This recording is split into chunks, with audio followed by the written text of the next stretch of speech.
Okay, I'd like to call the meeting to order for the City of Beaver Dam Common Council on July 17th. I want to thank everyone for your attendance this evening in person, as well as everyone that's joining us.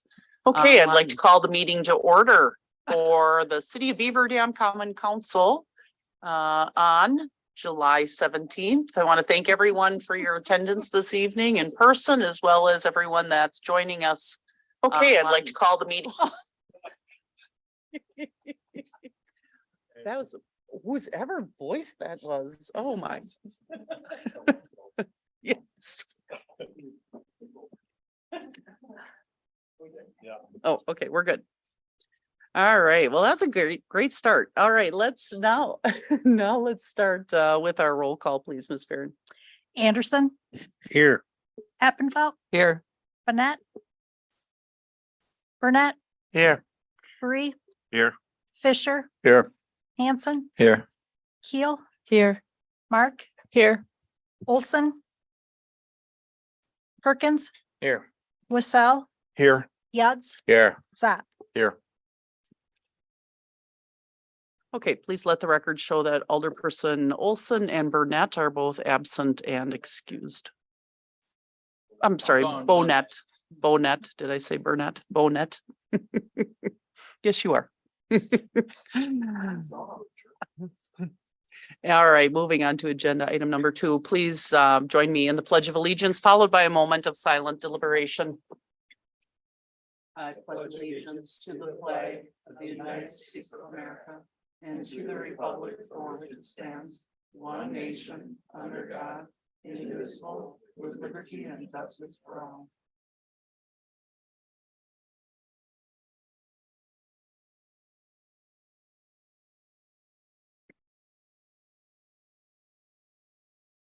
All right, moving on to agenda item number 3. This is time for informal public hearing where we open it up to the public either online or in person that would like to speak to council this evening about anything that you have on your minds or that you would like to bring forward. Is there anyone that would like to come forward and speak to council this evening and share? This is not a time where council gives information back, but it's just a time to express thoughts, opinions on anything.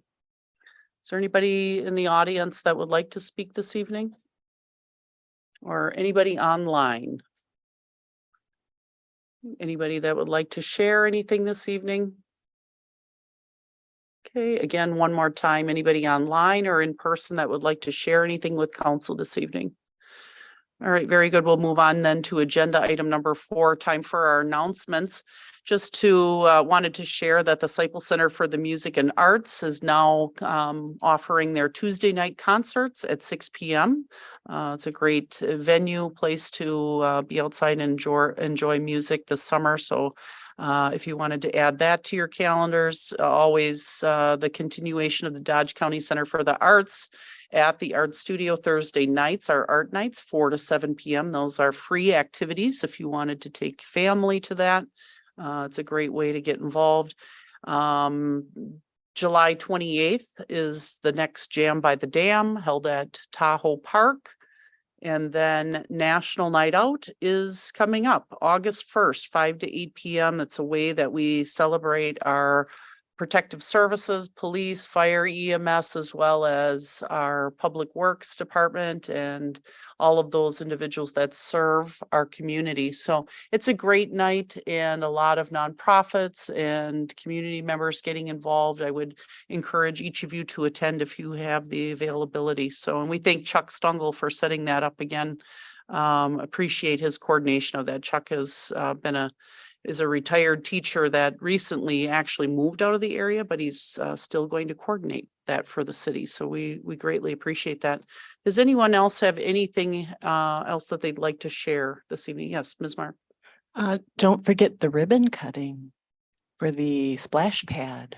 Thank you. The Wednesday, the 26th at Swan City. At Swan City Park for the splash pad. And I don't remember the time. I can speak to that. If we want to move to the administrator's report, we can. Well, first, let's just see, is there anything else that anybody would like to share? I hope I have that on my calendar. Missed that. All right, well, then we'll move on to the city administrator's report, please. Perfect. So yes, we will be having a ribbon cutting for the splash pad next Wednesday, not this Wednesday, but the next, in combination with the concert in the park. So the events will begin at 4 p.m. There will be a brat fry, a radio brat fry starting at 4 p.m. With there will be a few other vendors down there as well. The ribbon cutting will officially take place at 5 p.m. And pictures and things of that nature to take place. There will be some games and events that happen typically down at Swan Park with community activity services, and then 7 p.m. Will be the concert in the park. And so please come down, everyone. It should be a good opportunity. We want to recognize the variety of sponsors that have helped to support the improvements that have taken place in the park over the last few years. And we're excited to let the water flow and for people of all ages to splash around. So we're looking forward to it. And that's really all I have to report on. So we're good. Right. Well, that will be a fantastic event to showcase all the fun there. It looks like it's turned out really nice. So excited to see everyone run through all the sprinklers. So be ready. Mick. All right, let's move on to agenda item number 6, our disposition of minutes of the Common Council meeting of June 19th, 2023. I'd entertain a motion to approve. Alderperson Burnett. Thank you, Alderperson Burnett, a second. Alderperson Mark. Thank you. Is there any discussion, any comments, questions? All those in favor of approval of the minutes, please signify by saying aye. Aye. Any opposed, nay? Any abstentions? Thank you. Moving on to number 7, our communications. Do we have any communications this evening? There are no communications this evening. Thank you, Ms. Farren. We'll move on to agenda number 8, our bills. I'd entertain a motion to approve the bills. Yes, go ahead. I make a motion to pay the bills this month. Okay, thank you, Ms. Mark. Do we have a second? Alderperson Wissell, thank you. Any comments, questions? All those in favor of approval of paying the bills, please signify by saying aye. Aye. Any opposed, nay? Any abstentions? Thank you. Moving on to agenda item number 9, housing study presentation by Craig Rupert and Eric Fowle, and they're joining us this evening online. And so we'll turn our attention to the TV screen, please. Good evening. Hi, Eric. Good to see you again. Mayor. Counselors, how are you? Just a moment. We've got to get you unmuted. Can you hear me? Nope, just a moment. Okay, can we hear you? Now can you hear me? Now can you hear me? Yay, now we can hear you. Hi, Eric. Good. Hello, And good hi. evening. Good evening. I'll turn it over to you right away, please. I'm going to introduce Craig Rupert, who did the housing study. That's the main component. But I think hopefully you and all the counselors understand that the efforts we're sharing this evening were part of the Heartland Housing Initiative, a collaborative effort with the Thrive and the Greater Watertown Community Health Foundation, along with Dodge and Jefferson counties.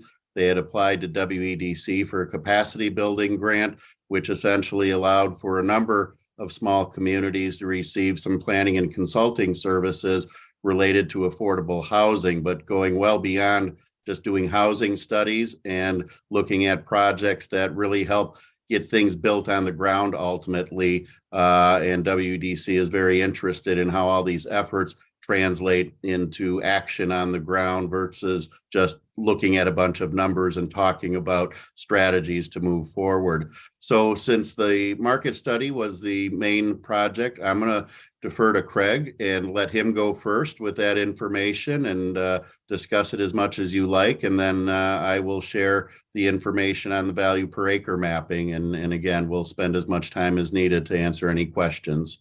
So with that, Craig, all yours. Thank you, Eric. Good to see you and talk to you again. Same Thanks here. for having me tonight, everybody. Pleasure to be here. As Eric said, my name is Craig Rupert. I'm with the firm Bowen National Research, and we are a national housing market study and or housing needs assessment firm based out of Columbus, Ohio area. We were hired to conduct a preliminary housing needs assessment for the Beaver Dam area. And when I say preliminary, I should mention that, the efforts that we made and all the research we did was all done in-house here. We did not actually send any staff up to Beaver Dam or Dodge County area, so we weren't physically there. Everything was done in-house here.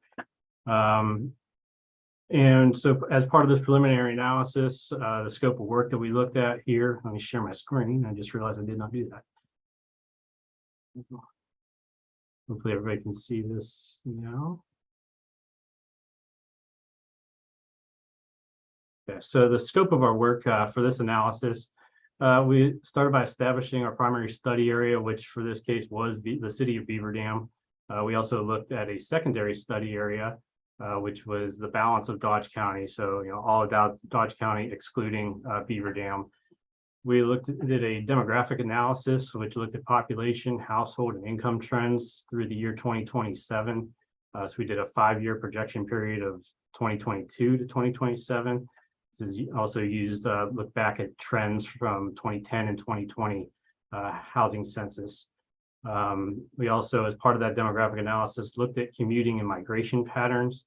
This is to see, where are people of, this was done, the commuting and migration pattern data was done on a county level as it wasn't available for the specific study areas we were looking at for this analysis. But this is just to show where are people coming from and going to for work within and around Dodge County, and where are people moving to and moving into Dodge County from a county level. We also did a housing supply analysis, which looked at both for rent and for sale housing product. The rental housing survey we conducted was again done in-house. Staff here made telephone surveys of conventional rental properties in the Beaver Dam area. So this would consist primarily, we looked at non-subsidized products, so your traditional market rate, some non-subsidized tax credit product, which is more affordable product, and then a few subsidized properties were also surveyed as well. Again, that information was collected to obtain occupancy and rental rates for rental housing, along with other factors such as amenities, unit type, square footage, things like that for units to get a better sense of what's currently available in the city of Beaver Dam. In addition to the rental, we also looked at for sale housing, both historical and active listings. So we looked at a historical period of 6 months based on MLS data from Realtor.com and Zillow. And then also looked at active sales as of the time of our analysis. We also conducted an online employer input survey. So this was an employer survey of 56 different employers throughout the area. And this was to gain some insight on, what kind of challenges and issues are those employers seeing that are affecting their current employees and maybe impacting their ability to hire new employees as well from, a housing standpoint. So we conducted that online as well. And then finally, we did housing gap estimates, which looks at, how many total units are needed within the city of Beaver Dam during that 5-year projection period, 2022 to 27. And this was done for both for sale and for rent product at different price points, and, for different affordability levels, which we could touch on later. And then we provided some general recommendations for rental product to kind of guide both the city decision makers and developers when they come to the city with a proposed product. We try to provide a tool that kind of shows what types of products might be supportable in this area and at what price points and amenities, finishes, unit types might you have to hit a certain price point, and what does that look like from different affordability standpoints. And those recommendations lined up with what we did for our housing gap estimates in terms of the price points and income levels targeting. So you kind of get both sides. You can see, you know, how many total units are needed at a certain price point, and then what does that product type have, you know, should that look like. So with that said, I'm gonna move on here. This slide here just showing our study areas. Again, the primary study area, the PSA, City of Beaver Dam, incorporated limits, and then the secondary study area, the SSA, is the balance of Dodge County, excluding the City of Beaver Dam. Here we're looking at overall household data for the City of Beaver Dam in comparison to the other geographic areas, which, while we looked at the balance of county, we also looked at the county as a whole and then the state of Wisconsin as comparables for the PSA Beaver Dam. We show population population trends and projections in the report. This slide here, though, I focus on household data, as you know, households is what really ultimately drives the housing need, not necessarily population. So here you can see here that household growth, is projected out within the City of Beaver Dam. It's projected to be 2% over 2022 to 2027, which outpaces overall household growth for the state of Wisconsin, which was projected to be just 1.1%. This trend has continued since 2020, as you can see here, where household growth within the City of Beaver Dam has exceeded that within the county and the state. The household growth by age, primarily projected to be concentrated among households age 65 and over, though there is some nominal growth expected to occur within the younger age segments under age 35 as well. And I should point out that while we're showing, you know, their trends or projections are showing negative growth for middle-aged households, this is not to say that all these households are just leaving the area. This is a net change, and it's showing as households are aging into different age groups and just shifting. So this is what this is showing, not necessarily, you know, people that are actually leaving and moving into the area. Households by tenure. So this is owner occupied households versus renter occupied households. The City of Beaver Dam, roughly 41% of all Beaver Dam households are renters, and approximately 59 are owner occupied, which is a more even distribution as compared to the county and the state. As you can see here, where the state of Wisconsin, just under 1/3 of all households are renters, and over 2/3 are owners. So a little bit more even distribution of households by tenure within the city as compared to the county and the state. Renter households by income here. This is showing, you know, change in renter households by different income levels, and the, you know, where the main concentrations and shares of households by income levels among renters are within both the city and then the state of Wisconsin. Relatively even distribution within the city. Whenever you're looking at households earning under 30,000, between 30 and 60,000, and then 60,000 and more, all come in roughly right around one third of the renter household base.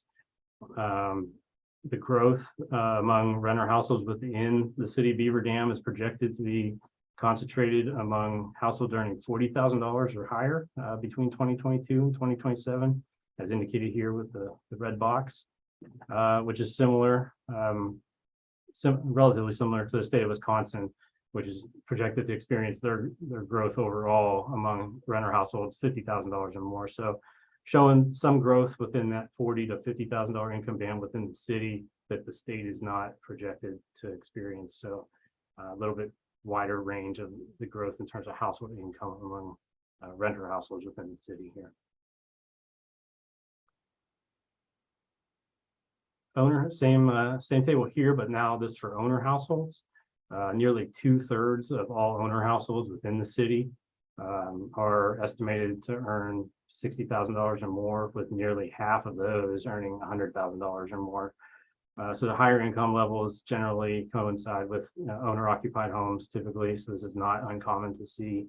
And then similar to the renter households, growth primarily in the higher income income levels here. So owner household growth projected to be concentrated among households earning $100,000 and higher between 22 and 2027. Also similar to the state of Wisconsin here.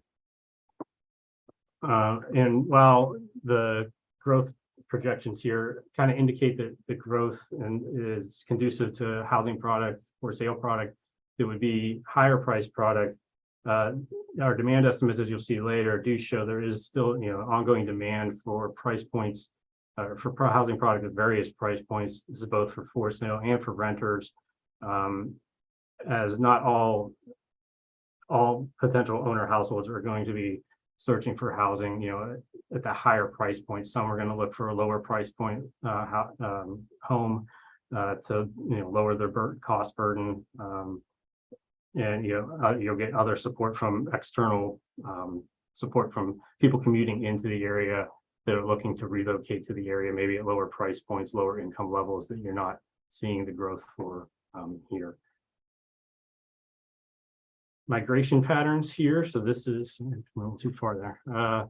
So this is showing net population migration for Dodge County. Again, this was provided on a county level. It wasn't available for the PSA level that we studied at Beaver Dam, the city of Beaver Dam. So for Dodge County here, this shows that your adjacent counties of Jefferson and Fond du Lac are those that appear to be most influential to Dodge County mobility patterns, both in terms of people moving into the county and those that are leaving the county. You're seeing relatively similar shares going, leaving Dodge County and going to Jefferson and Fond du Lac County, and then vice versa coming from those two counties as well. It is of note, however, by the green boxes that in migration, so people moving into the county, you're seeing more people moving in from the larger metro areas like Madison and Milwaukee area, which is consistent of the Dane County, Milwaukee County, and Waukesha County areas. You're seeing more people move in from those larger metro areas as compared to people leaving Dodge County for those larger metro areas. So this could indicate, areas that you may, as housing product becomes available and is developed outside of Dodge County, what might be the areas that would want to be targeted where you might be able to get some of the people, some households that are looking to relocate into the county. So this could be some consideration here for those larger metro areas, which again, I'll kind of illustrate again on the next slide here, which is showing commuting patterns for Dodge County. And similarly, as you would expect, this is Dodge County workers. So this is not necessarily people that live in Dodge County. This is just your county workforce. So the workers in Dodge County, nearly half, so almost just over 48% do live within the county. But notably, the majority, just about 52% of Dodge County workers do come in from outside the county. And nearly half of those commuters that come in from outside the county are from the adjacent counties of Fond du Lac, Jefferson, Washington, and Columbia County. Again, though, notably, as I was mentioning a minute ago with the in-migration patterns, commuting patterns from the Milwaukee and Madison areas, there is a notable share of commuters coming in from those counties for work on a daily basis. And while more than 2/3, almost 70% of Dodge County workers have relatively short commute times of less than 25 miles to their place of employment, it is note that about 15% of all commuters are commuting more than 50 miles into the county for work. So again, this is probably reflective of a lot of those commuters are coming in from the Milwaukee and Madison areas. Again, these are most likely the workers that may be more likely to relocate to the area as they want to shorten their commute times as they are coming in on a daily basis for work.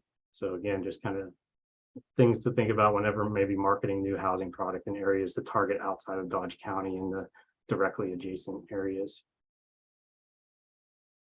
Next, we have an overview of housing conditions, aging conditions here. So this is an overview of both renter and owner occupied housing units within the city of Beaver Dam and the other geographies studied at this time. And this here is just to kind of try to identify, maybe housing product that could be considered substandard, in need of repair, or, maybe it's just being outdated or functionally obsolete anymore. Really, no real main flags here, but just a couple points of note for renter households in the city of Beaver Dam. Relatively newer housing units as compared to the state. As you can see here, 42.5% of renter occupied housing units in the city were built prior to 1970, so more than 50 years ago, as compared to 45% for the county and 44% for the state. So slightly newer rental product in the city as compared to those areas. Conversely, however, owner occupied housing units, the majority here, more than 2/3, 67.7%, are built prior to 1970 within the city. And this is a notably higher share as compared to the county and the state, which are reporting shares of just over half for the county, 53.4, and then 44% roughly for the state.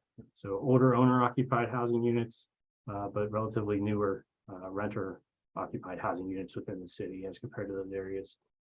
Relatively similar shares of overcrowded housing for both renter and owner. So this would be housing units that are comprised of one or more persons per room. So, this is basically illustrating that both renter and owner occupied product within the city is appropriately sized for the household sizes that are there. And then lastly, incomplete plumbing or kitchen characteristics for renter and occupied housing units. This is showing which housing units may have lacking plumbing or kitchen facilities, and relatively low shares as you would expect. But for the renter occupied housing units, slightly higher share, 4.3%, as compared to the state at 2.5%. Here is a multifamily housing overview. So this is based on our survey of multifamily product, our telephone survey. And in total, we surveyed 21 conventional rental properties. Now, I should mention that conventional properties are your larger, 10 unit or larger properties. This does not include any non-conventional, so like single family, mobile homes, small duplex style structures, things like that might be privately owned, those were not surveyed at this point. So this is larger traditional complexes. And total of 21 properties surveyed, nearly 1,400 units, and just 5 vacancies among those 21 properties, all of which are within market rate, so traditional rental properties without rent or income restrictions. So the overall occupancy rates by segments are 99.6 or higher, higher. So shows strong and likely pent-up demand for various product types, rental products in this area, especially the affordable product, which is your tax credit, government subsidized product there, but still strong demand for market rate as well, as indicated. Down here, the 2 tables below show housing, rental housing, multifamily rental housing by bedroom type. So the majority of existing product that we surveyed is comprised of 1 and 2 bedroom units, as indicated here. And just under 10% of renter or market rate and tax credit, non-subsidized tax credit multifamily properties are 3 bedroom units. So what this is indicating is that the strong vacancy or low vacancy rates and strong occupancy rates shows that these unit types are all well received and clearly in high demand in the area. So the lower share of the 3 bedroom units could indicate a development opportunity there, and maybe the larger family household, renter households in this area might be slightly underserved as compared to the more traditional, 1, 2, 3 person renter households. For sale housing overview, so this again is based on our data that we obtained for historical and active available sales at the time of our analysis. Only 21 total total homes. I should state that includes single family, condominium units, mobile homes. So this is all available homes at the time of our analysis. So this was as of actually March 15th was when we obtained this data. So just 21 homes available. And then only 73 total homes sold over the 6-month period, September 30th, 2022 to March 29th, 2023. And when you consider those 73 units sold in that 6-month period, that's a sales rate of approximately 12 units per month. And when you use that sales rate for the 21 units that were available at the time of our analysis, that shows less than 2 months supply of available for sale product. And is the 21 available homes is reflective of a vacancy rate of just 0.5%, so less than 1% vacancy among for sale product. Typically, a healthy vacancy rate for sale product is around 2 to 3%. So we're well below that. And the reason that's considered a healthy vacancy rate is to allow for, intermarket mobility, people to move around, have availability to, change residences and to attract households from outside the area. And to go back one slide, because I forgot to mention that on my last slide, I apologize. For rent product, typical, healthy vacancy rates is generally between 3 and 5%. And as we were showing here, we had an overall vacancy rate of just 0.4% among the rentals. So super low there as well, and showing, very limited supply of both for rent and for sale product in the city of Beaver Dam at the time of our analysis. This here is a housing cost overview. So this is just, again, the first 2 graphs are based on the data we obtained from our surveys. The first graph here on the left is showing market rate collected rent, median collected rents. So this is what renters pay, a median rent for various bedroom types, which range from $772 to $1,100 per month. And then on the for sale side, of the 21 homes that were available at the time, nearly 3/4 of those were priced between $150,000 and $200,000 and or $300,000 or higher. Moving to the table below here, this is all based on ACS Census and American Community Survey data. So not based on our survey of available housing. This is census data. Notably, the estimated median home value for Beaver Dam, 154, roughly 154,000, is notably lower than that reported for the county at nearly 203,000, and then nearly 242,000 for an estimated median home value for the state of Wisconsin. So lower median home values within the city of Beaver Dam as compared to those areas, which has led to a lower share of cost burden households among owners at 14.7%. So this is households that are paying 30% or higher of their income towards housing. If you're over that, you're considered to be cost burden. Severe cost burden in this set here would be anybody paying more than 50% of their income towards housing costs. So at 14.7%, owner households in the city of Beaver Dam generally less cost burden than areas such as Dodge County and the state of Wisconsin. Conversely, however, the renter households within the city have a higher cost burden share as compared to the county. They're at roughly 37% of all renter households are considered to be cost burdened, again, paying more than 30% of their income towards housing costs. And I think what's causing that there, when you see the average gross rent here of $887 for the city as compared to the county, very similar, $907. But then when you look at the median incomes here, much lower median income for the city as compared to the county. So you have lower income households having to pay a similar rent as compared to county. So you end up with a higher cost burden share here. And then here, this is so again, I mentioned we had conducted a community input employer survey. So this online survey went out to local regional employers of Dodge County, and they're getting responses back to kind of illustrate to us and maybe shed some light on what kind of challenges and issues they're seeing. And you get a lot of interesting responses back to really gain some insight, maybe that we all aren't aware of from where we sit. And so some of the noteworthy responses here, employers indicated that the lack of available housing and unaffordable rental housing is top housing issues for employees. which also impacts their ability to attract and retain employees. So that limited availability that we were talking about a minute ago among both for sale and for rent product is in fact, impacting many employers in the area, as they would like to hire and employ additional employees, but the lack of housing in the area is kind of slowing them down from doing so.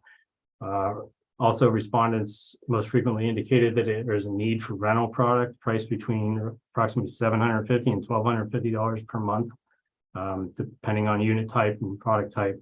But those price points do align with market rate rents that we mentioned a little while back from our survey.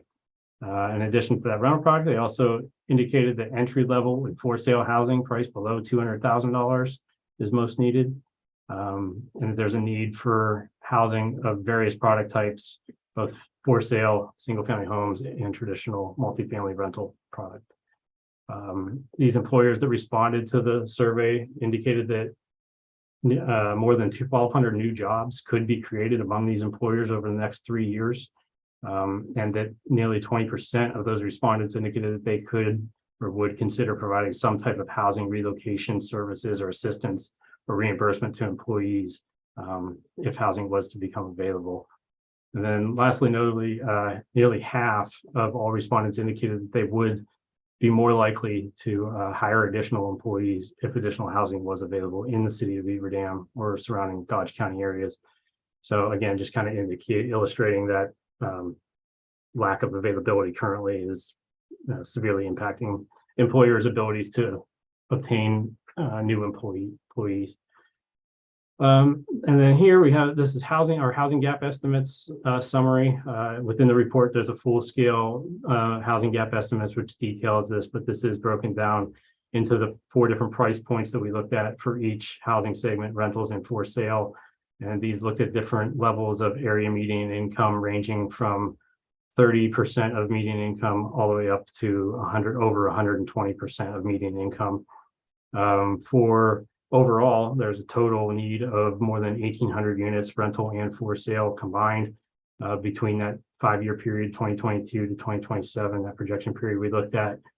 The greatest need among rentals is for product priced below, roughly below $2,000 per month, while product for sale need is greatest for product priced above roughly $265,000.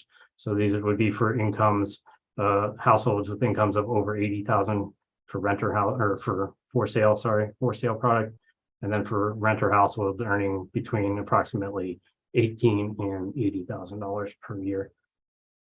And I should mention that these are just that when you see these demand estimates, these are used for, should be used for your just guidance, gauging the depth of support. This is not to say that a developer could come in at a single project and build this many units at these price points, as locational factors, design elements, pricing, all that plays a factor. This is again just a guide to show what are the deepest needs in this area for each of these product types. And areas maybe to focus on when moving forward with making decisions on what types of housing products should be made available in Beaver Dam moving forward. And then to wrap things up, brief conclusions and recommendations. So the projected household growth is expected to result in ongoing demand for housing of various types and price points throughout the Beaver Dam area. This would include both family and senior-oriented housing alternatives, for rent and for sale housing product, and housing product of various price points. The limited supply of available housing, both for rent and for sale, is expected to contribute to that ongoing demand as demographic base continues to expand.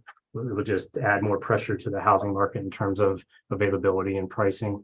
That limited supply base is also likely to limit the potential demographic growth for the area and the ability to attract additional households looking to relocate to the area. A couple quick recommendations here that we have: just continue to support housing development of various product types. As our demand estimates indicated, there is a need, numerous different income levels and price points. Within the full report, there are specific recommendations for specific product types, giving a little bit more guidance in terms of design and price points and whatnot. But in terms of just overall housing segments, products of all price points and types appear to be needed in the Beaver Dam area moving forward. And then just continue to work with area employers and residents to promote community involvement to ensure that future housing development meets the needs of, area residents and the workers which commute to the area as well, that may be considering, relocating into the area, but can't currently because of the lack of availability. Working with those employers that provided the insight in our survey, will also help ensure that you're building a product that will be successful in the area and meet the needs of those in the area. And so with that, I would conclude my presentation and open it up to any questions you all may have. Questions for Craig from council? Anyone have anything that they'd like to ask? A lot of good data. Yes, Alderperson Wassell. Will we be getting a copy of this report? So you have received a copy, I believe, that I sent out a few weeks ago when the final Bo, and it was a rather long document for the study. We just got this presentation and I will forward this presentation, but all the information that's in this presentation was in the initial study that I included in a past email, but I can send it out again, but it did go out. So. Nathan, if I can just jump in real quick. I did make a few little tweaks to that presentation since I sent it to you this afternoon. So I'll send you a revised version, the final version here right after I get off this call, and you'll have the most up-to-date version at that point then. Perfect. I appreciate that, Craig. Any other questions? Yes, Alderperson Anderson. I was just wondering, can you remind me how we funded this or who funded this? Yeah, so this will be good segue. Eric will present a little bit more. He has some additional information, but this was primarily through a grant. So the city actually had $0 invested into this product, but very grateful for the work that both Craig and Eric have performed. It's really good information to know exactly what the gaps are. And it's one thing that I'll just comment is that it's interesting to see, we hear a lot about the missing middle, right? And we hear about where the gaps are in housing, and in our end here in Beaver Dam, we kind of demonstrated that housing product is really on the higher end. And in fact, some of the higher ending, the homes that are priced on the higher end in Beaver Dam are probably due in part because of demand or lack of supply. And that if we had higher end housing, it would kind of right size that some of our middle of the road housing and kind of help fill in, I guess, what we'd call that gap. At least that's one observation that I make. And same thing with the rental. There's such a high demand that some our rental may be a bit exaggerated too as well. And so it's just interesting to see the needs, and that really from a price standpoint of 2,000 below, those are things that product that we'd still love to see in our community. And so anyway, Craig, I don't know if I misspoke anything, but in general, I think that there's a lot of good information here that will hopefully be beneficial as we think about policies of how to promote housing in the city. Yeah, absolutely. And it was a pleasure working with you all, and hopefully it was a good experience with you all as well. And the information is helpful, hopefully. And if there's any questions at any point, feel free to reach out. And if there's any additional analysis that you all would like to see or maybe be added in, we could certainly consider that. So feel free to reach out with any questions. Thank you, Craig. Absolutely. We'll go then to Eric. Very good. Thank you as well, Craig. Much appreciated. Let me share my screen here and let's see if this works. Everyone can see that? Yep. Okay. Well, very good. Second component, and certainly not as large from a work effort standpoint, but I think as equally interesting and hopefully as equally useful is just a bit of a mapping exercise we conducted looking at the value per acre of property within the city of Beaver Dam. As I had mentioned before, I'm with Cedar Corporation, just a quick promo slide here. And we certainly appreciate the opportunity to work with the city on this and hopefully can work in other respects in the future.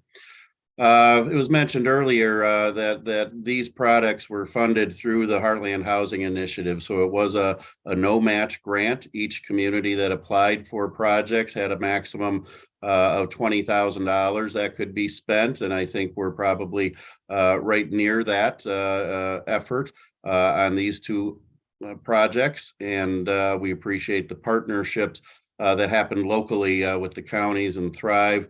And leveraging dollars from WEDC to help pay for some of these projects. So talk a little bit quickly about the value per acre concept. And it's not something that I dreamed up. There's an organization called Strong Towns. They do deal with small cities as well. Towns is sort of a general term nationally. But they firmly believe that strong cities and towns need to make sure their land use is productive. It's a math problem to a great degree, and cities and communities need to look at creating enough wealth to support the infrastructure that goes into their communities. That gets a little beyond what I'm going to share with you tonight, but I'll kind of remind you at the end that there's a few other steps the city could take if they so desire to dig a little deeper into this subject. But certainly the thought that growth should pay for itself, I think, is generally agreed upon, but doesn't always happen. A lot of that has to do with value per acre. We can take several different development scenarios and just on its simplest form, if you had a couple of, I'll call high-priced homes, $450,000, $500,000, $600,000 homes, but they were put on large lots because that's just what those people want is some space around their large homes. You might end up with something, $900, $1 million per acre, just having two of those homes on 1 acre. More modest homes, somewhere in the $200,000 to $300,000 range, if they're on smaller lots, you could fit, easily 6 of them on an acre. A 6 acre isn't that small, but in that scenario, you could generate almost $1.4 million per acre. So just looking at a community and what's on the ground currently kind of serves as that fuel efficiency rating equivalent. So you're looking at land use efficiency and how that land is being used, whether it is for residential or commercial land uses. So what we did was using the GIS and the city tax roll data and parcel data for 2022, we generated a handful of maps. The first set of maps shows strictly the improvement value for properties. Green is the residential properties. Purple and blue are the industrial and commercial properties, and anything in orange is exempt.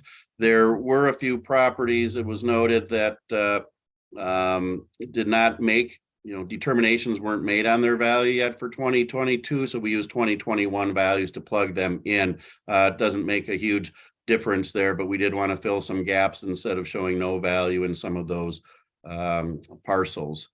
So if I zoom in, we did a couple of inset maps. If you're just strictly looking at the value of residential properties, you'll see this in a lot of communities and probably nothing that you wouldn't expect when you think about that.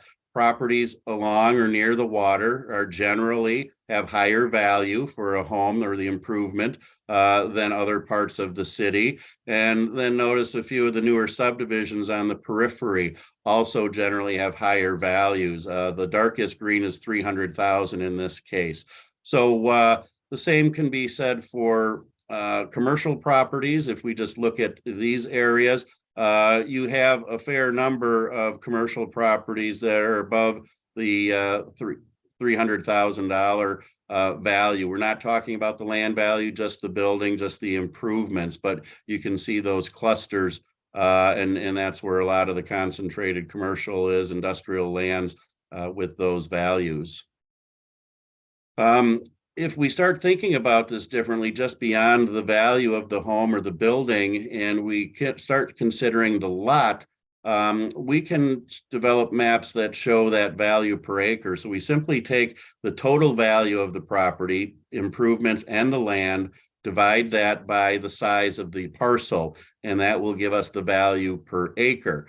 You can already see the map starts looking a little different if I zoom into the insets, that you don't quite have the same patterns as you do just looking at the value of the building on the property. When you take into consideration the size and that net impact of value per acre, it draws a drastically different pattern. And you'll see that across much of the city, you've got wide variation, but there isn't a whole lot of concentrations of higher value per acre properties. And so that's good in some respects, that you don't have these big gaping holes that are either very low or very high. Same can be said for the most part amongst the commercial and the industrial properties. Things kind of level out a bit in terms of how they compare to one another and what range that they fall in, with a few exceptions. So let me mention also, as part of the information on those maps, we did just generate the count, the number of parcels that fall within each of those categories. Interestingly enough, when you look at residential properties, you have the lowest parcel count with the lowest value per acre range, and it increases steadily from there, with about 1,800 parcels having an overall $1 million of value per acre. On the commercial industrial end, you've got concentrations and fairly high numbers on the low end, less than 399,000 or less than 400,000, and a larger concentration on the higher end of more than $1 million of value per acre. So that information is available as part of this also. But I wanted to kind of at least give you a few little examples and kind of zoom in just so you have a better understanding, because oftentimes people make a lot of assumptions on what something looks like and what the value is. If we take a look at just one of the inner city blocks here, which is probably similar to many of the others around it, you'll see there's some concentrations on the north end and the south end of properties that exceed $1 million of value per acre. That's basically a function of not only the home value, but the lot size. You can see that these are certainly smaller lots than are typically done in a newer subdivision today. Some of these are probably 6th acre, maybe 1/7 acre, and home values that fall within sort of that 150 to maybe 300,000 max, depending on the specific parcel. But this is an image of what some of those homes look like. I'm not sure you could just pull somebody over on the street, point at that house and say, hey, that's $1 million per acre you're looking at there. If we look in the eastern part of the community, one of the newer subdivisions, again, you'll see that a large number of these parcels here also have more than $1 million per acre of value. And this is more traditional, pretty common development type and style. We've got larger homes, larger footprints, presumably, than in the older part of the city, but you also have slightly larger lots. And that comes into play as well in terms of that ratio of lot size to value. But this is what $1 million per acre value looks like in that situation. We can also look at multifamily, and this kind of gets a little bit interesting. If we look at the Park Creek Apartments over on the east side by 151, this area falls generally into less than $400,000 per acre of value. We've got a total improvement value of almost $8 million. It's on a 16 acres of land, so you get a value of just under $500,000 per acre in that situation. And I'm sure you're all familiar with what that looks like. But as you drive by next time, think that that's $500,000 per acre that you're looking at. If we pick another multifamily development, the Meadowview Apartments, we've got a little different scenario. And I didn't count number of units to gauge just the exact size for comparison, but really focused on that value per acre. We've got about $9.2 million of value in terms of improvements, the buildings on that parcel, but it's a little smaller. It's 11.35 acres. So when you work that out, you're going to up to $811,000 per acre in this scenario. And that's what this looks like. Now, there's drastic differences between what these two apartment complexes look like, not only architectural style, but probably density, proximity of the buildings to each other, and those kinds of things. So you need to be careful just looking at what's on the ground or what you perceive is going to be on the ground and what that value is going to be. Last example here is Meadowview Apartments. I believe this is a senior housing, if I'm correct. It's certainly a little different style of a building. I don't know if this was adaptive reuse. I'm guessing it might have been. But this is certainly a scenario that's much more efficient use of land. You've got $3.2 million of value in the structure, only 2.71 acres of land. So in this situation, you hit that over the $1 million value per acre mark. Again, a lot has to do with the parcel size, the design of the buildings, the style of the buildings, the value of them, of course, but it just goes to show that you don't need brand new apartment complex development to achieve value per acre in that million plus range. That can be done with adaptive reuse. It can be done on smaller parcels of land with some well-designed higher density buildings. Same thing looking at commercial and industrial land. If you look in your downtown area, virtually every parcel on Front Street here in the downtown is valued at over $1 million per acre. The buildings alone have some substantial value, but obviously the lots are very small, very narrow, so you get a lot of value packed into a very small place. So downtowns typically are going to show this pattern of being very high value, even though the individual buildings themselves may not amount to huge dollars for them compared to new construction on the periphery. If we look at slightly newer commercial development, and I know some of this is dated, it's not brand new, but we've got a shopping center area here with the Staples in it. There's McDonald's out here. You're familiar with the area. But if you look at this pattern here, it's very interesting. The main structures that you have for that, I'll just call it a shopping mall, are really relatively high value, but they don't generate the value per acre simply because you're looking at doing this on a very large lot. Most of that lot is covered with parking, which is not really of high value from an improvement standpoint. Surrounding it, you have McDonald's here, for example, smaller lot, higher value building, and it generates much more in terms of value per acre. If I remember quickly, this shopping center is strewn across 3 parcels. If we take about half this building in the middle parcel, it's about $2.43 million worth of building value, but it's sitting on 14 acres of land. If you look at McDonald's, it's about $850,000 of value on 1 acre of land, or a little less than 1 acre of land. So this works, when you think about commercial and industrial and the value of land and the efficiency. Just for my interest, and I didn't show it here on screen or in the presentation, I was looking in your downtown area just to see if there were parcels that were used for parking only. And obviously the city has a number of them, but I did find one private parcel that's all parking. It basically has about a $70,000 per acre value to it, which is pretty low. So obviously parking is not necessarily the city's friend in terms of land use efficiency and tax base and tax generation. So just wanted to share some of those thoughts. And I guess in conclusion, there's some lessons to be learned here. We're not using this to judge the city and say you're doing things wrong, you're doing things right. We're not saying that $1 million is what you should shoot for in terms of value per acre. You could get much higher than that, but it shows that you need to think about future growth very critically. You also need to think that residential development can be just as lucrative from an efficiency and a tax generation standpoint, perhaps as commercial and industrial development on just a value per acre basis.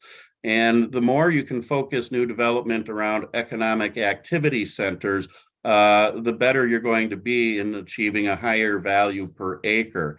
So density and the scale of development are critical factors. We know that there's sort of the connection to affordable housing in this statement here. Land costs money. The more land that you need to build a house, the more that house is going to cost. So trying to have good density that reduces the overall cost of the housing that's put on it, but still generates a reasonably good, if not higher value per acre, would be the goal. And I don't have the answer to this one, but I think you do want to consider when do you get value out of subsidizing growth. We've historically been used to accommodating commercial and industrial projects with incentives. Obviously, over the last few years, many communities are and will continue likely to provide incentives for affordable housing and for residential projects because they're in need. But this, I think, helps to show that if you think about it correctly, design things correctly, that you can achieve some of those higher value per acre. The last thing I wanted to mention is that you could take this a step further. We did not go through the motions on this, but you could take a look at the value per acre for any one of those parcels. You could figure out what the taxes are generated off of that parcel. You could also figure out what the infrastructure costs are, whether they're initial for new development or routine maintenance and replacement. But I'll bet you if you did an analysis of just one block in the inner part of the community, you may very well find out that you don't generate enough taxes to be able to afford to replace that street, to replace the sewer and the water underneath it. And many communities are starting to do these kinds of analysis and dive deeper in order to get a better understanding and to adjust some of their policies regarding infrastructure costs, who pays what their rates are, and those types of things. So I wanted to at least mention that this is sort of scratching, the surface of the topic here, and certainly we can provide more information.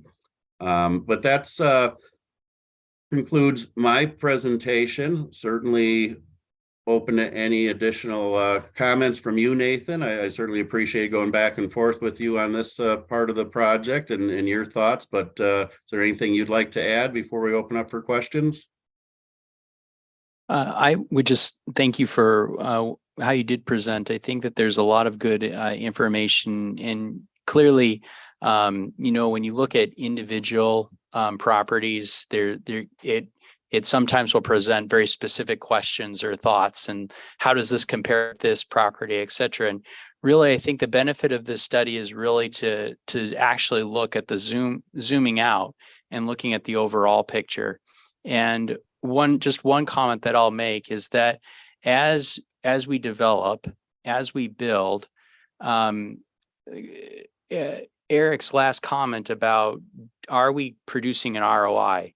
If we create a development, but it actually costs us more to service that parcel through police and fire and the infrastructure, then we're not really making ground, right? We're losing ground. And what typically we think of is a lot of times we'll look at just the value and we'll say, well, that's but on a per acre standpoint, it actually might leverage more than what we think.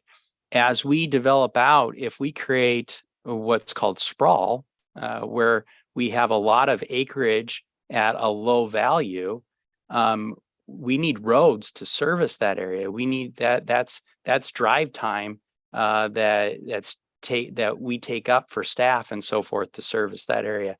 All of those things have impacts. And so as we think about future growth, the more we can try to strengthen our portfolio to have high value per acre, it will position the city in a much stronger position. So. Any comments or questions from council? Yes. Thanks. Have you ever done a study on frontage instead of acreage? Because like the lots on the periphery of the city are deeper than the ones on the middle of the city. And you can't really build back there because they're lots, you know. They're part of a single lot that's a lot deeper than the ones that are in the middle of the city. So has ever a study been done on frontage instead of acreage? Yeah, that can be done and maps could be generated based on that. And frontage does come into play quite a bit, only because that's where a lot of the focus is in terms of cost. If you have a 50-foot wide lot versus a 100-foot wide lot, when replacement of utilities happens and assessments happen, obviously you'd rather have the 50-foot lot, assuming it's done by the frontage foot. It can be quite expensive, the bigger lot you have with more frontage. So the depth does come into play. And while those lots, that are being platted a lot of times will traditionally be deeper, I think it calls into the question, how deep should they be? Yes, we should be promoting narrow lots to reduce frontage, to reduce assessments and some of those costs.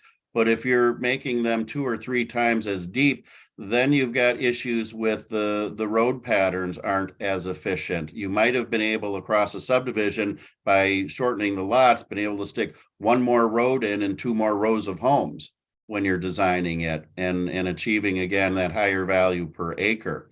So you do need to think about frontage and depth. I'm not sure what a map would look like if we generated that, but it may or may not be similar. But I'm Kevin, not sure what it's going to tell you also. Kevin, I do like the way you think, though. And one of the things in a previous community, not to beat the horse to death, but we went to that second level, right? That Eric was talking about, where we started to apply metrics based on, we would take property tax and we'd figure out how much of the percentage was to streets and maintenance, road maintenance, and how much of it was to police and how much of it was to fire. And we tried to create good patterns to say, okay, this zone, generally speaking, contributes this many calls for police services. So we're going to apply the percentage of police calls and the cost per service to this zone of property. And we'd take the street frontage and we'd apply that as the tool to figure out what the cost was for public works and so forth. Your thought process is very good, and it would be an interesting exercise to see street frontage, how that would play. But in any event, it's nice to have a picture and to rethink or reevaluate, how are we growing and how are we developing, and what is the impact to the costs that we have to service these properties. Yes, Alderperson Rousseau. Thank you again, Eric, for your information here. But one of the things that that we have in our older developments is lots that are approximately 6,000 square feet. And our current ordinance requires 8,000 square foot or bigger lots. Do you see other communities that you're doing these samplings on having minimum requirements that large?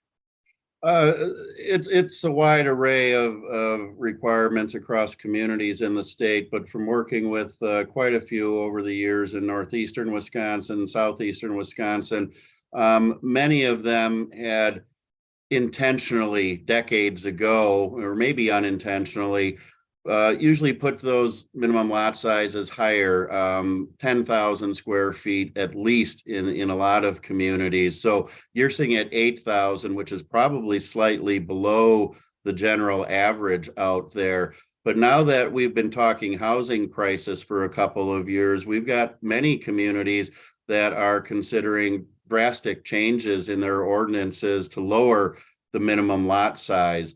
One example, I'm working with an urbanizing town up here in the Fox Cities, town of Buchanan, the Darboy area on the east side. And their current ordinance for new development is 13,000 square feet, third of an acre. And we're updating the zoning ordinance, and through discussions in that process, it's not approved and it's not out in the public yet. But we're going to be looking at reductions to as low as 5,000 square feet, because they are understanding the affordability aspect, and that simply just going out and buying a 1/3 acre lot and putting a home on it is not affordable to many of those who are in need in that 60 to 120% of the median income range. So yes, more and more communities are lowering lot sizes. To what degree, I'm not sure, but I know a handful that are contemplating as low as 5,000 square feet. You can still build high value on a small lot. I mean, in terms of materials, in terms of style, in terms of, 2 stories, even 3 stories. So lot size shouldn't correlate directly to the value of what's going to sit on there. I think it's a change in perception of leadership of communities as to what they think that development is going to look like at that density. And there's seems to always be a stigma attached of what kind of people are going to live there and who wants to live in that dense of an environment. So there's a few hurdles there, but I would argue that density is a design problem. You've all walked through older cities, larger cities, I'm sure, and older neighborhoods near the city that have tremendously small lots, 3,000, 4,000, 5,000 square feet. Yet I'm sure you've appreciated the feel of those neighborhoods, or the design, or the architecture. So, as the saying goes, the devil's in the details with regards to density. So I would encourage you to explore that more and consider reductions in your minimum lot size. Maybe even consider a maximum lot size. Eric, along those same lines, can you speak also? I know you had sent me another community just as an example, and you had kind of applauded Beaver Dam because when you look at our map, generally speaking, independent of whether it's the newer development or the older development, we saw pretty strong green, a darker green color throughout the city, which lends to say that at least there's some consistency with value per acre in our residential. But can you speak to had we gone to the larger lot size in our developments, how that would have changed the map and what you see in other communities? Yeah, if we just took a newer subdivision, if you have larger lots or allow for larger lots, doesn't necessarily mean you're going to get a building improvement that's of more value. If you had half of a subdivision that had 1/3 acre lots and the other half had 5,000 square foot lots, you're not necessarily going to get buildings on those 1/3 acre lots that are 3 times the value of the 5,000 square foot lot. You will get different ratios, and that value per acre is going to change. So that half of subdivision with the 1/3 acre lots, assuming the value of the homes are consistent, is going to be much less than what you had on the smaller lots. So there's a relationship there, obviously. And you need to understand that you as a city council or a plan commission or administrator are not going to be dictating the style and the value of the home that gets put on a vacant lot.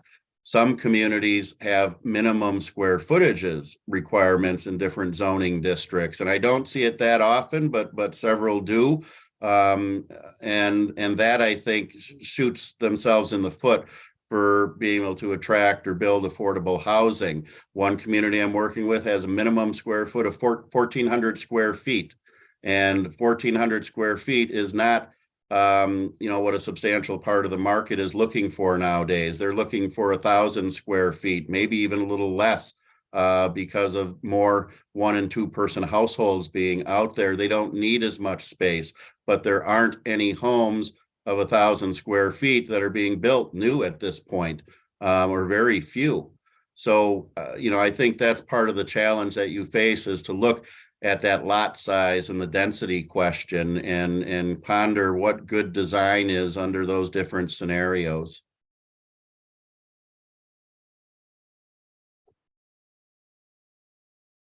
Alderperson Saab. Comment. So Eric, you brought this up and I was just kind of getting there about maximum lot sizes and more so if I would be interested in knowing if there's a way to say, maybe not banning it, but to set up a red flag that a developer wants to come in and all they want to do is build 1/2 acre and 3/4 lots.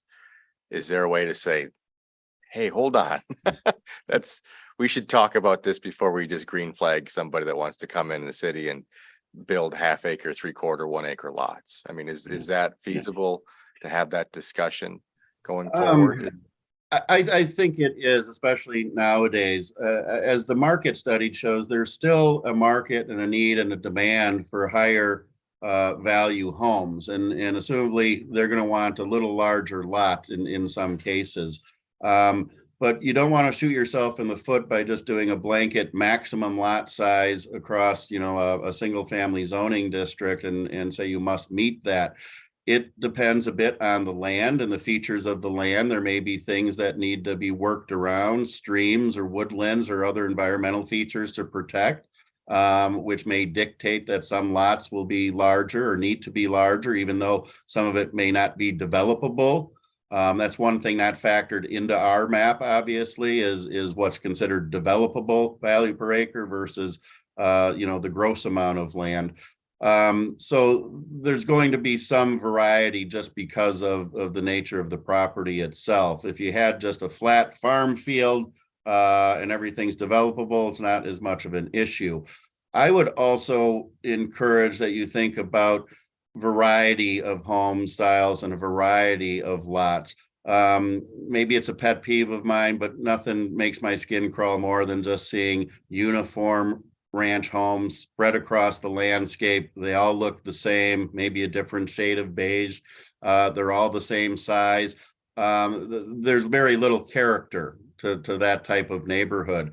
So intentionally mixing up the lot sizes, mixing up the housing styles. A lot of communities, possibly including yours, might allow for some duplexes to be put in, or they'll split the zoning single family and duplex along this street. So you get the concentration of duplexes all in a row down one street.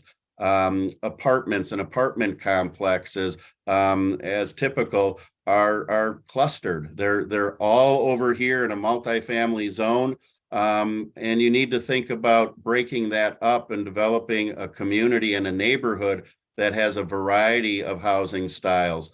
Why do you have to have 8 16-unit apartment buildings across 15 acres? Can't you do some single family lots? Can you do some 6-unit apartment buildings? Can you do some triplexes? Can you get the same amount of units that the developer is looking for, but spread across in different styles and different densities so that it just ends up being a more cohesive neighborhood instead of we're putting all of this stuff over there? Very good. Any other questions? Did you want to follow up anything? No, I think we're good. Okay.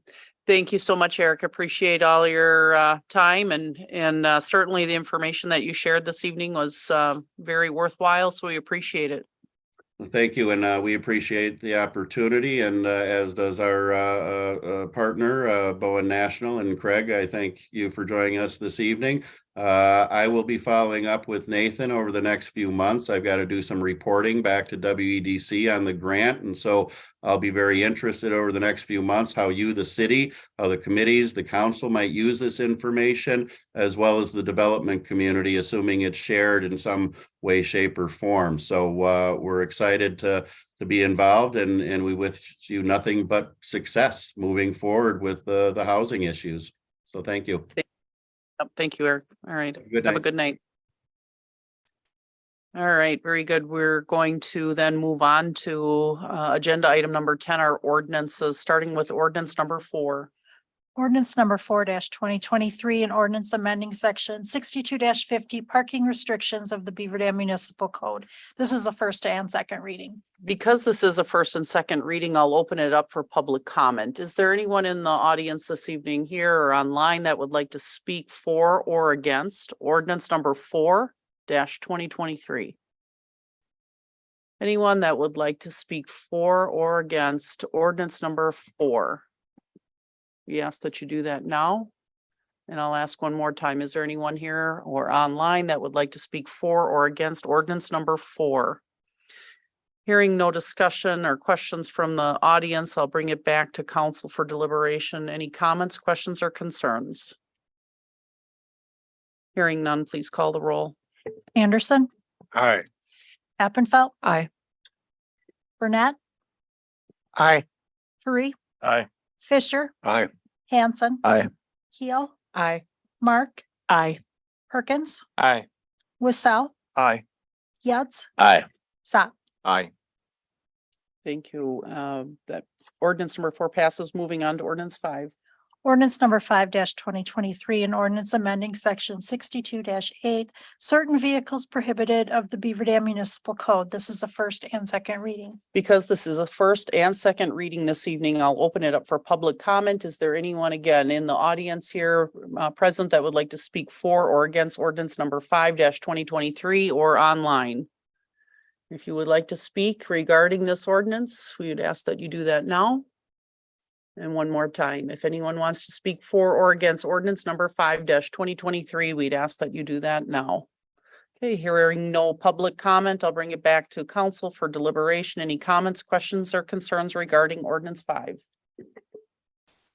Could I just give a brief Alderperson overview Zap? from the operations committee? I don't know if it was established in the ordinance or the memo, but this is related to bicycles. So there was a very outdated ordinance prohibiting bicycles along these streets that reference things like railroad tracks that no longer exist by the police station, or how Madison Street is now Ryan Gaffiello Way or something like that. So we're just correcting language, really, no major changes, just language. So Thank you. Any other questions? Very good. Please call the roll. Appenfelt, Aye. Burnett, Aye. Free, Aye. Fisher, Aye. Hanson, Aye. Keel, Aye. Mark, Aye. Perkins, Aye. Wissau, Aye. Yads, Aye. Zap, I, Anderson. Aye. Thank you. Ordinance passes. Ordinance number 6-2023, an ordinance creating section 62-14, all-terrain vehicle utility terrain vehicle use of the Beaver Dam Municipal Code. This is a first reading. Thank you, Ms. Farren. Because this is a first reading, it'll be read again on August 7th for the second reading.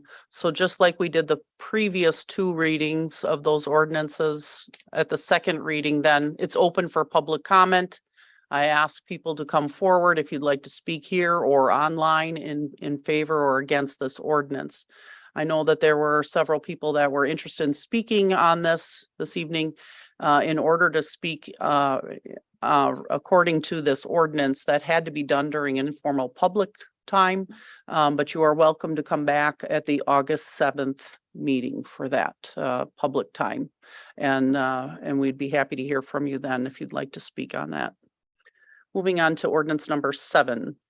Ordinance number 7-2023, an ordinance repealing and recreating section 2.5 to establish salaries of alderpersons. This is a first reading. Because this is a first reading, again, we'll hear that at our August 7th reading for a second reading at our August 7th meeting. We're moving on to resolutions. Resolution number 58-2023, a resolution declaring office intent to reimburse expenditures. Thank you, Ms. Farren. I'd entertain a motion to discuss resolution 58-2023. I'll make a motion to approve. Thank you, for discussion. Alderperson Zop, a second. Alderperson Burnett. Second. Any comments, questions, concerns then regarding resolution 58? Hearing none, please call the roll. Burnett, Aye. Free, Aye. Fisher, Aye. Hanson, Aye. Keel, Aye. Mark, Aye. Perkins, Aye. Wissau, Aye. Yads. Here. Yes. Zap. I, Zap. I, Thank you. Anderson, Aye. Eppenfeld.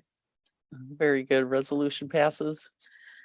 Resolution number 59-2023, a resolution awarding the contract for the 2023 street maintenance program. Very good. I'll entertain a motion to discuss. That Alderperson Hanson. I'll make a motion to discuss. Thank you. Second by Burnett. Comments, questions, concerns? Hearing none, please call the roll. Fareed, Aye. Fisher, Aye. Hanson, Aye. Keel, Aye. Mark, Aye. Perkins, Aye. Wissau, Aye. Yads, Aye. Zop, Aye. Anderson, Aye. Appenfeld, Aye. Burnett. Aye. Thank you. Resolution passes. Moving on to 60. Resolution number 60-2023, a resolution awarding the contract for the Beaver Dam Community Library Roof Replacement Project. Thank you. Look for a motion.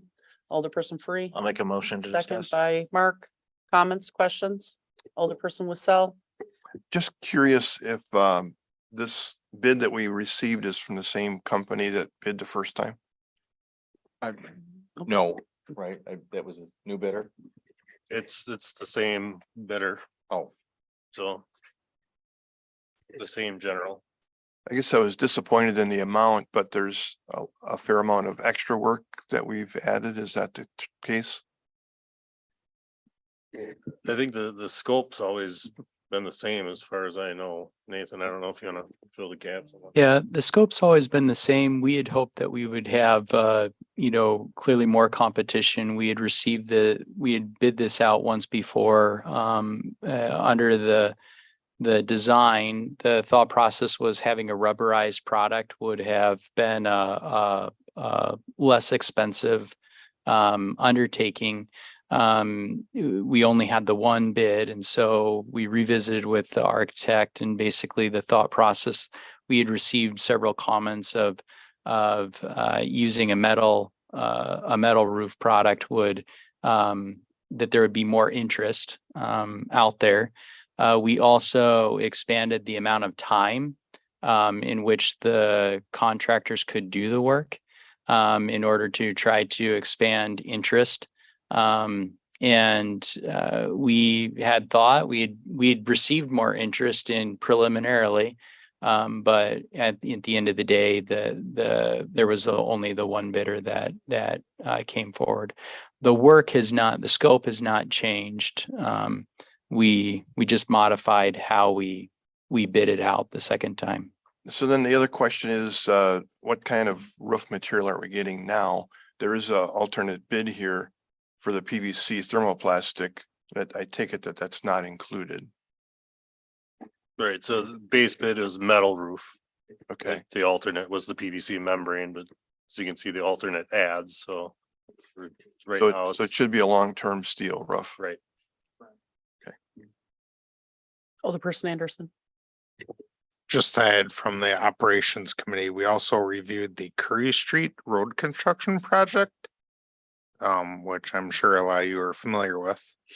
The cost on that is $1.2 million for that entire project.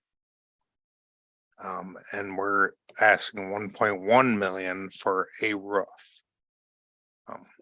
Take it as you will. I do not support this. There's something else going on that's fishy. So thank you. Thank you. Other comments or questions? Yes, Alderperson Zop. clarify that it's more than a roof, but the roof is the majority, but there are things like windows and walls and there's other things in there besides roof. But I believe roof was 700,000 out of the total bill estimate. So Thank you. just for context. Thank you. Alderperson Fisher. Oh, I'm sorry. You had your light on right there. Sorry. Yes, Alderperson Wissell. Well, I guess the question is then, are we maybe better off to put it off until spring to try to get some bidding competition? Right now we're taking one bid, and it's nice to put in a nice high bid if it's accepted. So we extended the time for which they could complete the project all the way through next May, end of May, with the intent to give plenty of competition and plenty of leeway. I'm having gone through this process twice now. And we've only had the one bid. Typically, it's been my experience where if you rebid a project, unless you put serious delay, which if you delay it, then you're just looking at inflation costs down the road anyway. It's never worked at least I've never seen it work in favor of rebidding. This was a conversation that Todd and I had. We discussed this issue both the first time it was bid and we received one bidder. And that's the reason why we said, okay, let's reevaluate. At this point in time, I wouldn't recommend, I don't think it's going to be more favorable kicking the can down the road. Yes, Alderperson Free. Yeah, I just wanted to say from the library board side of things, it's been a long time to get that project together and understand what the needs are, and Sarah can contest to the state of the roof, and I think getting through an additional season and delay isn't probably appropriate for that building and the future work we want to do there. And I want to thank Nathan and Todd and Sarah for their work to get us to this state.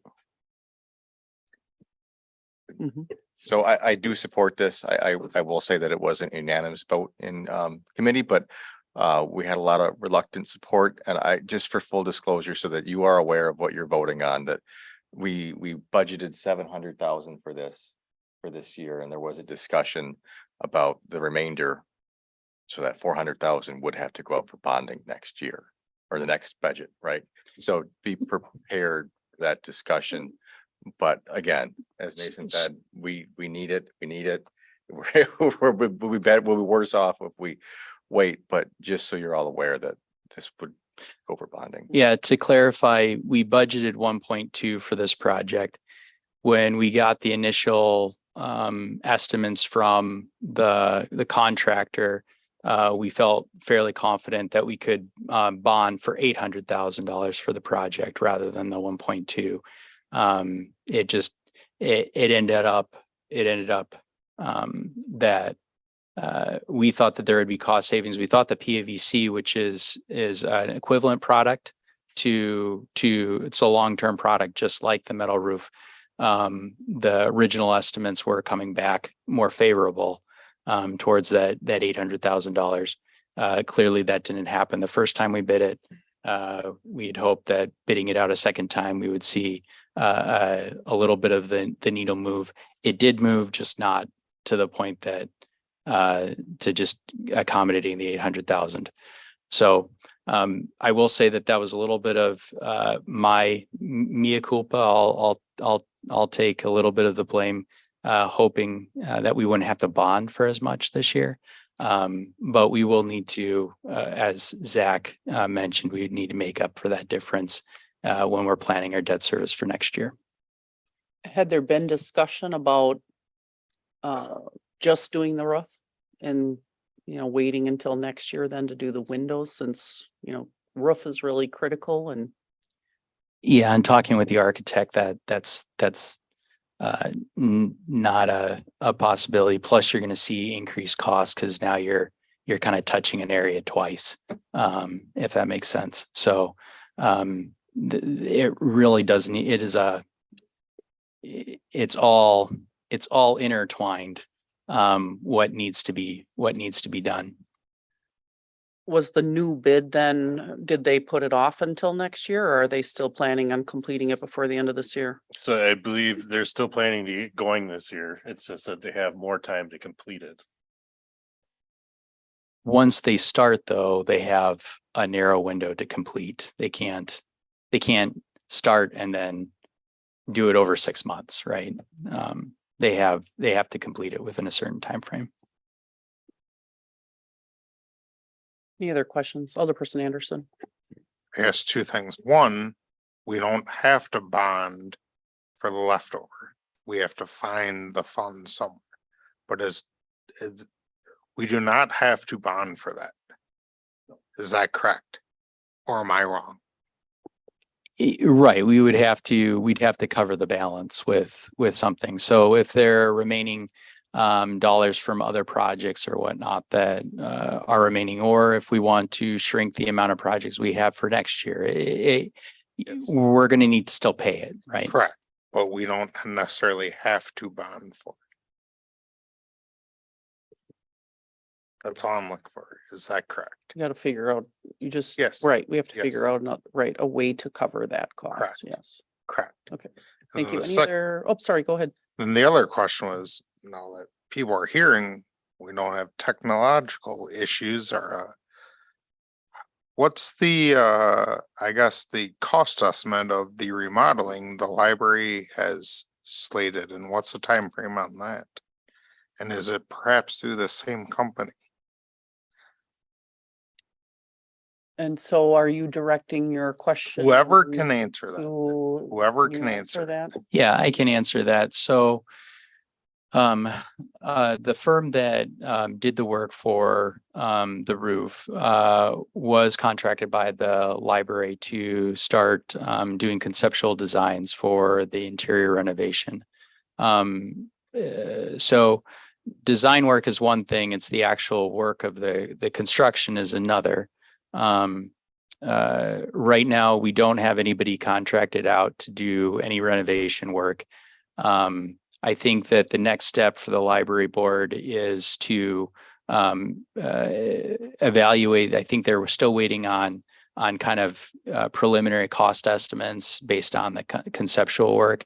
That's very high level, like that's not refined detail cost.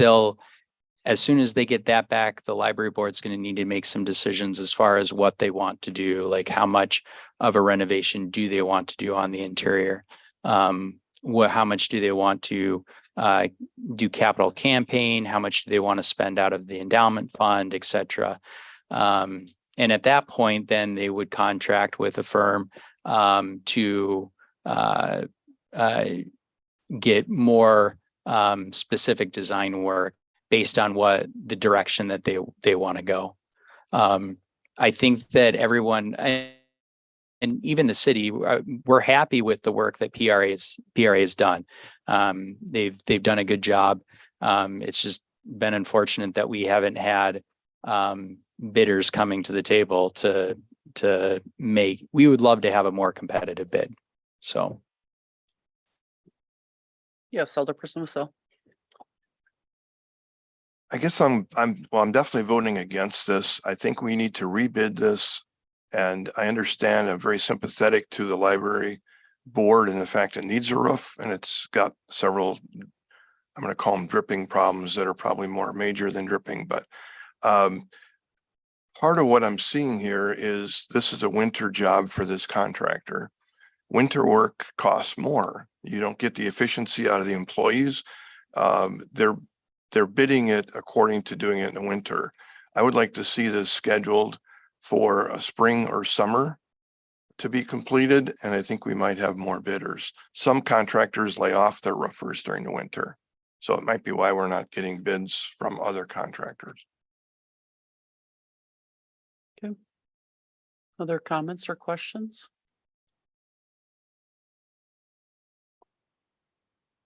Okay, hearing no other discussion, we'll call the roll, please, Ms. Farren. Fisher, No. Hanson, Aye. Keel, Aye. Mark, Aye. Perkins, Aye. Wassell, No, Yads, Aye. Zop, Aye. Anderson, No. Appenfeld, Aye. Burnett, Aye. Free. Aye. Thank you, and the resolution does carry. We'll move on then to resolution 61. Resolution number 61-2023, a resolution to approve a temporary Class B license to New Beginnings Homeless Shelter of Dodge County for muted 2023. Thank you, Ms. Farren. I'd entertain a motion. Alderperson Wassell. I would so move. Thank you. Second. Alderperson Burnett, thank you. Comments, questions? Hearing none, please call the roll. Hanson, Aye. Keel, Aye. Mark, Aye. Perkins, Aye. Wassell, Aye. Yads, Aye. Zop, Aye. Anderson, Aye. Appenfeld,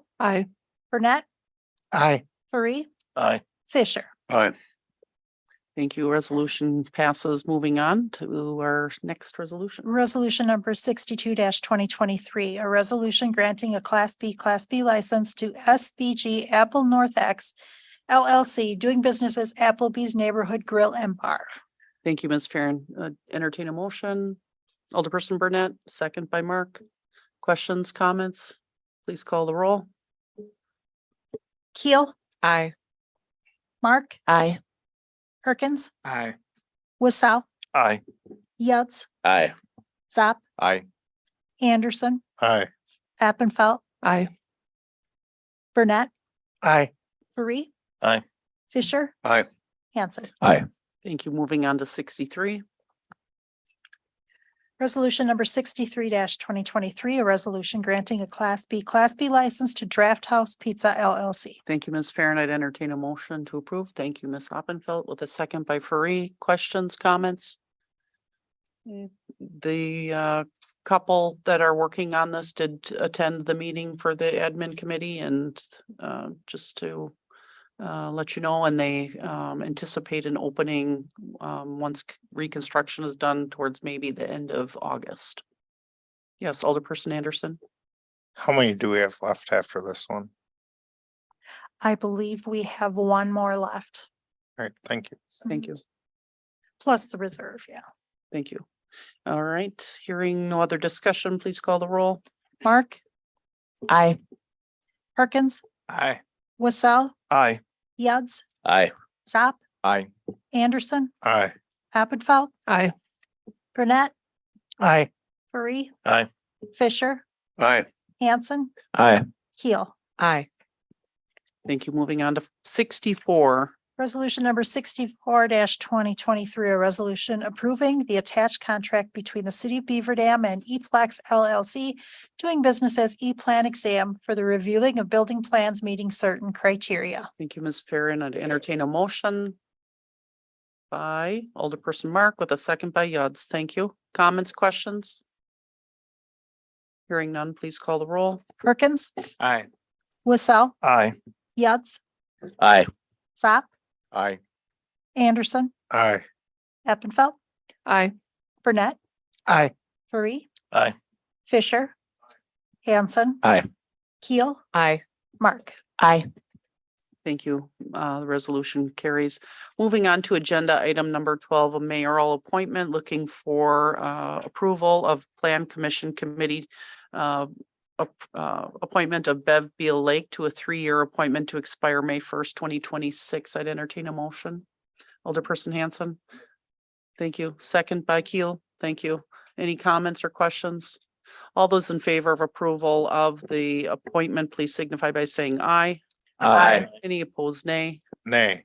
Any abstentions? Thank you. Moving on to agenda item number 13, I'd entertain a motion for adjournment, please. Alderperson Burnett, Make a motion to adjourn. the second by Hanson. Very good. All those in favor? Aye. Aye. Thank you.